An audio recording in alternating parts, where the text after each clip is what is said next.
The night before his hanging came without ceremony, settling over the small frontier town like a held breath, and Elias Crow sat alone in the narrow cell beneath the gallows listening to the wind move through the ropes above him as if the world itself were whispering judgment, the lantern outside his bars casting long, tired shadows that stretched and shrank with every sway of flame, and for the first time in his 40 years he felt no need to run, no hunger to fight, only a slow, aching pull toward truth that pressed heavier on his chest than the iron shackles at his wrists, for legends had grown around his name like weeds around a fence, stories of a ruthless outlaw with a cold eye and a quick hand, a man said to have left towns in ashes and trails marked by blood, yet as Elias leaned his head back against the stone and closed his eyes, he wondered how such stories could live so loudly when the real moments of his life had been so quiet, so easily missed, and he began to speak not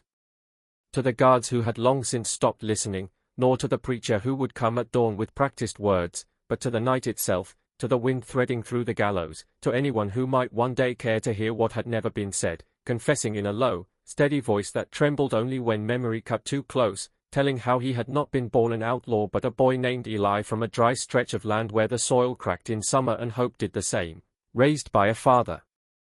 who believed in hard work and silence and a mother whose songs softened even the hardest evenings, and how everything changed the winter sickness came, taking his parents within days and leaving him with a small grave and a house too empty to stand, and it was hunger, not cruelty, that pushed him onto the road, hunger and the simple wish to live another week, another day, and how the first crime pinned to his name had been stealing bread from a merchant who would later swear Elias had threatened him with a gun though none had been in his hand, and how that lie followed him faster than any horse could, growing with each retelling until men looked at him and saw only what they feared, not the thin boy with dirt on his face and grief in his bones, and he admitted that yes, he had drawn a gun, that yes, he had ridden with men who laughed too loud and trusted too little. But what no one ever knew was that every time violence rose around him he felt himself stepping further away. Like a man watching his own life from the far side of a river he could no longer cross, and the secret he had carried, the one that pressed hardest now as the night deepened, was not of some hidden treasure or unclaimed crime but of a choice made long ago beneath a cottonwood tree where moonlight fell like mercy, a choice to protect a life that would later swear to end his own, for Elias confessed that the sheriff who had captured him, the same man whose boots echoed above him earlier that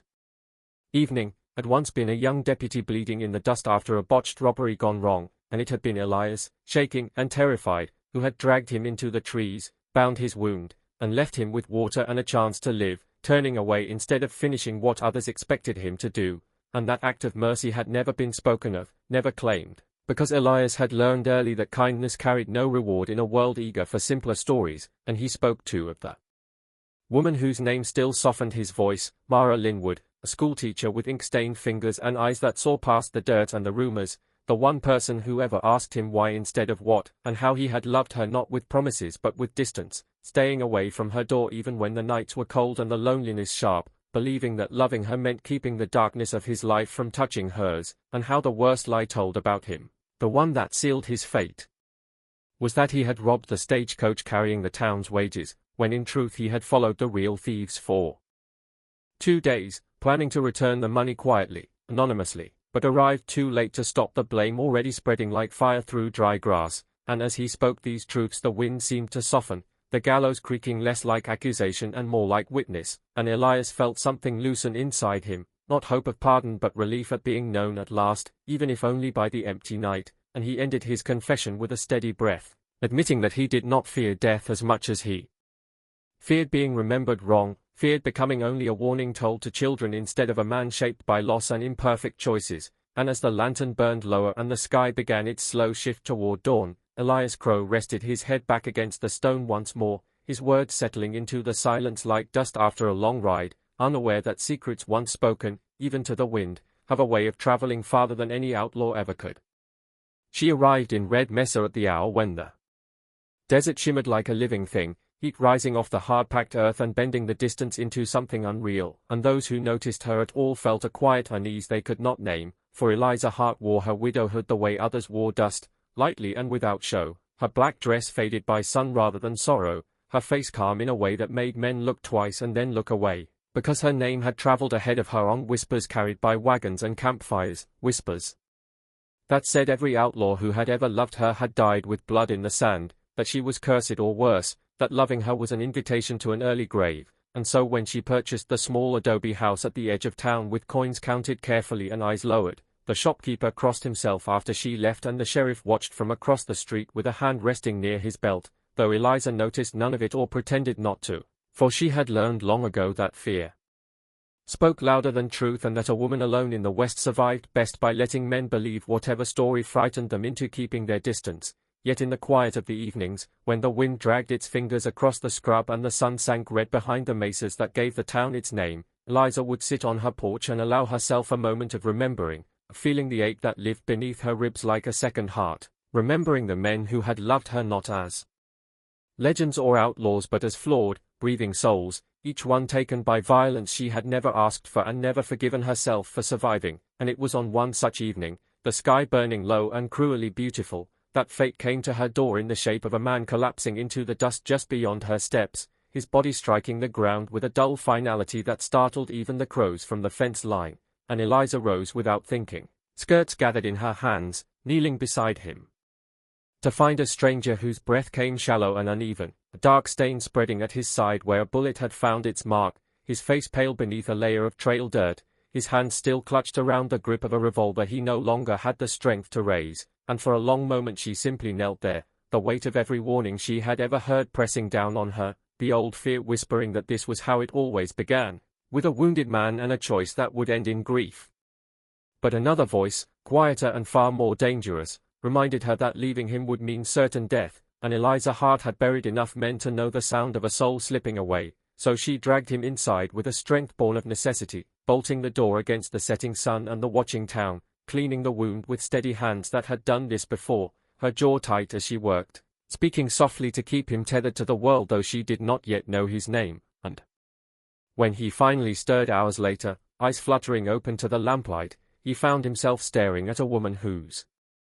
gaze held neither fear nor expectation, only a guarded kindness that unsettled him more than any drawn gun ever had, and he told her his name was Thomas Cole, a gunslinger by trade and exhaustion, chased into Red Mesa by men who wanted him dead for reasons he no longer cared to argue, and Eliza listened as she always did, not interrupting, not offering judgment, and when he finished she said only that he could stay until he healed. Nothing more promised, nothing less, though both of them felt the unspoken weight of what such closeness meant, for in the days that followed, as Thomas lay recovering beneath her roof, the town watched with narrowed eyes and quiet bets placed on how long he would last, and Eliza went about her routines as if she did not hear the murmurs or feel the way danger coiled closer with every sunrise, cooking simple meals, changing bandages, sitting with him in the long afternoons when pain made him restless and memory made him quiet, and Thomas, who had known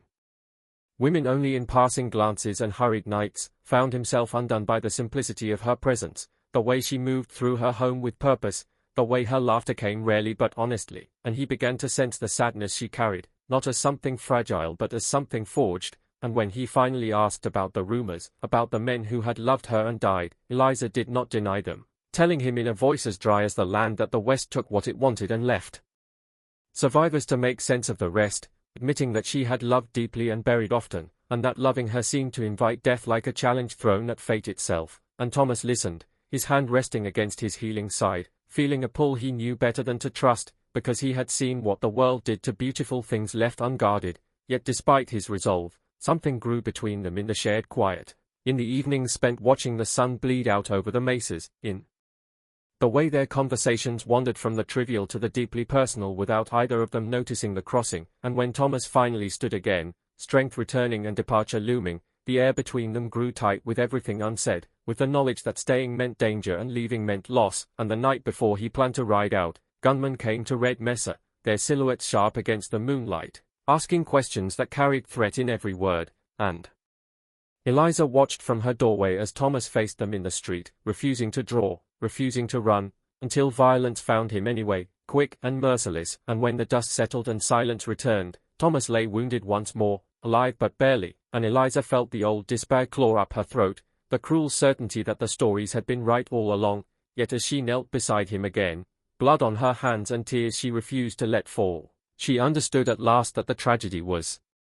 not that the men she loved died, but that she had spent so long believing she was the cause, and as dawn broke over Red Mesa with a softness that felt almost like forgiveness, Eliza Hart chose to stay with Thomas Cole, knowing full well the risk, because love in the West had never been about safety, only about truth, and if fate intended to take another man from her arms, it would have to do so knowing she had loved him honestly, beneath the burning sun and the watching mesas, with no more room left for fear. Deadwood Crossing appeared out of the heat like a mistake that refused to be erased, its buildings slouched and scarred, its streets chewed down to dust by years without law, and when Samuel Rourke rode in just before dusk, most folks looked up only long enough to decide he was no threat, a broad-shouldered man with a stiff leg and a coat worn thin at the elbows, the kind of man trouble usually passed over, yet beneath that coat, wrapped in cloth and memory, rested a tarnished marshal's badge he had sworn never to wear again, a promise made the day he buried 3 men he could not save and 1 woman he loved, and as his horse slowed at the center of town, hooves echoing too loud in the quiet, Samuel felt the familiar tightening in his chest, the weight of Deadwood stairs pressing against his back like hands daring him to turn and leave, because this was a place that had learned to survive without help, ruled by the loudest voice and the quickest draw, and the man who ruled it now was a warlord in all but name. A former cattle boss called Harlan Pike whose men lounged on porches and rooftops with rifles resting easy, their smiles thin and knowing, and Samuel knew them for what they were, the way a carpenter knows rot, and he knew, too, that he had not come here by accident, for the letter that had drawn him back into the dust lay folded in his pocket, written in a careful hand that reminded him of another life, warning him that Deadwood Crossing was on the brink of tearing itself apart and that the people still remembered the marshal who once tried to stand for them, even if he had failed, and as Samuel dismounted with a wince he did not bother hiding, memories rose unbidden, sharp as grit in an open wound, of the last time he wore the badge in a town much like this one, of trusting the wrong men, of arriving too late to a fire already fed by fear, and of standing over the bodies afterward knowing that good intentions did not stop bullets, and that night, as he took a room above the empty saloon, Samuel listened to Deadwood breathe, to the low murmur of threats carried on the wind, to the distant laughter of Pike's men, and he wondered if coming back had been courage or punishment, yet when morning came and he stepped into the street, the choice was taken from him, because Pike himself appeared, flanked by gunmen, his smile wide and hollow, greeting Samuel like an old friend and making it clear that Deadwood Crossing did not need saving, that order here came cheap and fast, and Samuel replied with a calm that surprised even him, telling Pike he had not come to take over, only to give the town a chance to choose something better, a statement that drew laughter but also attention, for the people had gathered now, watching from doorways and windows, eyes wary yet curious, and when Pike's men pushed too far, threatening a shopkeeper who dared to speak, Samuel stepped between them without reaching for his gun, his voice steady as he named himself marshal, pinning the badge to his coat at last, the metal cold and heavier than he remembered, and the street went still, because everyone understood what that meant, that lines had been drawn whether they wanted them or not, and over the days that followed, Deadwood Crossing shifted, tension tightening like a drawn wire, Samuel working without rest, organizing watches, settling small disputes with words instead of force, reminding people how law used to feel before fear replaced it, all while Pike gathered his men and sharpened his resolve, promising blood if his rule was challenged, and through it all Samuel battled the ghosts that rose each night, the faces of those he had lost appearing in the lamplight, accusing not with words but with silence, and it was in one such quiet hour that a woman named Lydia Finch came to him, her hair threaded with grey and her back bent by years of endurance, telling him she had once believed in him, that his failure long ago had not erased the fact that he had tried, and that sometimes trying again was the only redemption the West allowed, her words settling into him deeper than any wound, and when the war finally came, it came without warning, Pike's men riding in at dawn, shots cracking like thunder across the street, and Samuel moved through the chaos with a grim focus, directing people to safety, standing his ground not because he believed himself unbreakable but because someone had to, and in the thick of it he faced Pike at last, the man sneering even as the town burned around them, accusing Samuel of being a relic chasing a dream, and Samuel answered not with anger but with truth, admitting his past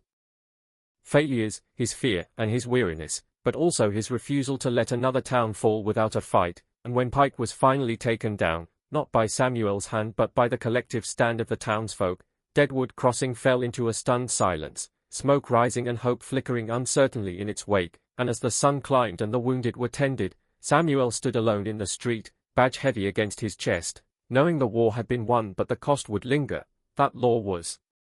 Not a moment but a promise renewed daily, and as he turned toward the rebuilding town, carrying his past with him rather than running from it, the ghosts eased their grip, not gone but quieter, as if acknowledging that the marshal they had broken had finally found a way to stand again. Black Canyon cut through the land like a wound that never healed, its walls steep and dark, swallowing light and sound until even the wind seemed careful as it passed. And it was toward this place that Jonah Mercer walked beneath a sky bleached pale by heat, his boots worn thin, his canteen nearly empty, and his heart heavier than the pack on his shoulders, for desperation had a way of sharpening a man's focus until nothing else mattered, and Jonah had reached that edge after years of dry claims, borrowed luck, and letters from home that grew fewer and quieter. So when the map came into his hands, found tucked inside a false bottom drawer at a forgotten trading post, he did not question why it trembled when he touched it or why the ink seemed darker than it should have been, only that it promised salvation in a language every struggling prospector understood, gold enough to erase debt, to buy back dignity, to become someone other than a ghost drifting from camp to camp. And the old man who had owned the map before him had tried to warn him in a voice worn thin by age, saying Black Canyon kept what it was given and took more than it offered, muttering something about whispers and bargains no man remembered making. But Jonah had smiled politely and walked away, because hunger has never listened well to caution, and so the desert took him, mile by mile, the land flattening and rising again until the canyon appeared on the horizon, darker than the surrounding earth, a shadow waiting patiently. And it was there, on the second night of travel, that Jonah first heard the whispers, soft as breath against his ear, speaking his name though no one had said it aloud in years. Promising rest, promising reward, promising that all he had lost could be made right again if only he followed the map exactly. And Jonah told himself it was exhaustion, that the desert played tricks on the mind, yet the voices did not fade with sleep or daylight, growing clearer as he neared the canyon, guiding his steps when the trail vanished, warning him away from pitfalls he could not see. And for the first time in a long while, Jonah felt something like hope rising where only bitterness